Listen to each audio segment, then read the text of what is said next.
Shalom, shalom. I want to start off by giving all praises to Yahweh, Bahasham, Yahweh Shai, Bahasham, Rakal Kadash, giving double honor to the Apostle of the Great Millstone, peace and blessings, the best pushing this truth and sincerity, and Kwam Yasharala. The brother in the Apostle Kadash, coming at you again with another lesson.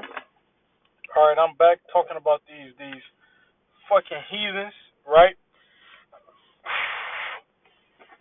Mainly speaking on Esau, Edom, but all of these heathens is our enemies according to, I believe it's Psalms the 83rd chapter, which I'm going to try to find it in this video. But just to start it off, this is Psalms chapter 2, verse 1.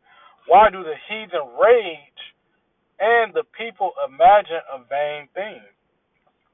So why do the heathen rage? All right, they angry. They say, and people imagine a vain thing. These same heathens, the thing that they imagine or the thing that they want to happen is vain, meaning it's not real. It's pointless. You know what the heathens imagine? They imagine a world without Israel. You know, if we could just do away with the Israelites, then this would be a perfect world for us to do as we please. But this thing about this world without the Israelites, what would this world be? There would be nothing else invented. Everything would come to a, oh man, everything will fall apart here. But that's the vain thing that they imagine. This world without us, right? It says, the kings of the earth set themselves and the rulers take counsel together. You got your G summit meetings. You got your this and that. All these meetings. You see these when you see these world leaders coming together, thinking that they about to thinking that they're about to basically change the way the world moves and bring a new world order in. They really believe that's what they can do, right? They truly believe that. And then you better believe when they have these meetings, they talking about how to oppress us more. Well, how can we keep the Israelites down? Because they know if we come back to our power that we're gonna rise in power. They know if we call on the name Yahweh Bahasham Yahweh Shah that we're gonna rise in power. All right. So what they do is they come to these meetings and they say, hey, what do we need to put drugs in the community, put more guns in the community. We need more churches. We need more fast food. And in the fast food, drug up the fast food. We need to put stray dogs in the streets. We need to do this and we need to raise up the property value. And, you know, they think of all ways to oppress us because they looking for it. They basically experimenting, right? That's why they put niggas in their projects because it's a project, like a school project. This is the type of things that they do to us, and just the type of things, the plans they have. These people are not our friends; they are our enemies. It says, Psalms 2 and 2: the kings of the earth set themselves, and the rulers take counsel together against the Lord and against His anointed, saying, "Let us break their bonds asunder and cast away their cords from us." And I'm gonna even grab that in the NLT. Psalms 2 and 3, it say, let us break their chains, they cry, and free ourselves from slavery to God. And that's what they thinking. Because you know what? These niggas don't want it. They don't want to be up under us. They want us to be slaves. Because when we slaves, they get to rule. They get to go to Planet Fitness. They get to live in big, lofty penthouses and drink hot chocolate when it's cold, while we outside in the cold on the first floor. Matter of fact, we don't even get to, we your workers at Walmart. We your workers at McDonald's. We your lobby boys. We the shoe cleaners. We got all the shitty jobs. That's why they want to break their bonds asunder, because they know if they not in slavery, then we is in slavery. They know this, right? And that's their mindset is, hey man, we got to keep them enslaved, because if they're not enslaved, then we are. That's their mindset.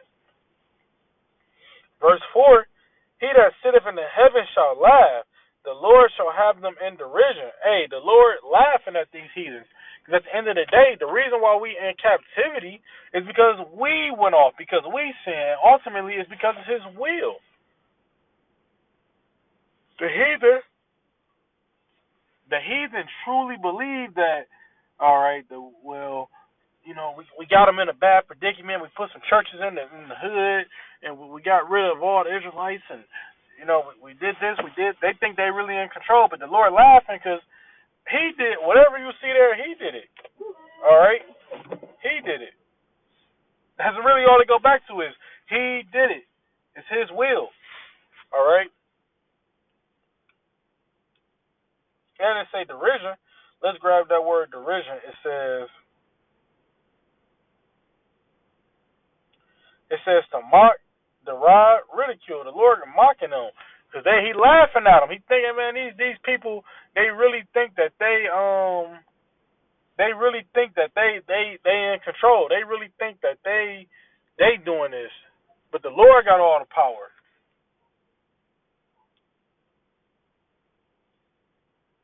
Verse 5. Then shall he speak unto them in his wrath, and vex them in his sore displeasure.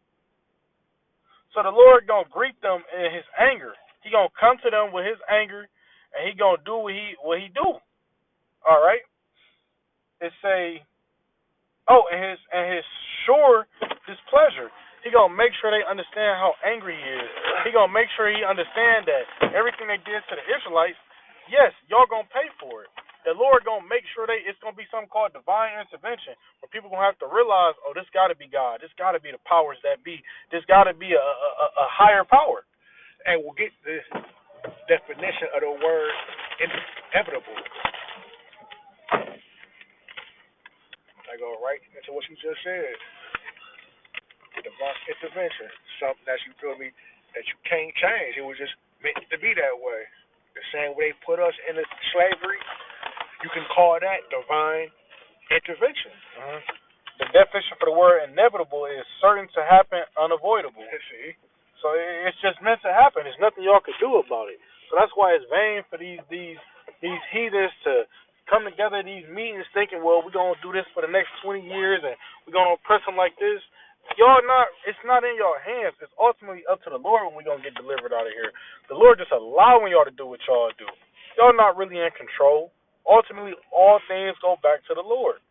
So y'all trying to make up this plan of the NWO, the New World Power, this and that, what we gonna do? Hey, it's inevitable. Y'all are going to lose power and we gonna get power.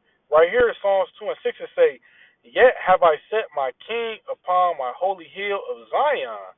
So the Lord telling you it's only a matter of time before he set us on the holy hill.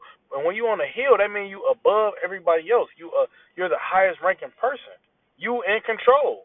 Why you think you got Mount Zion? You got.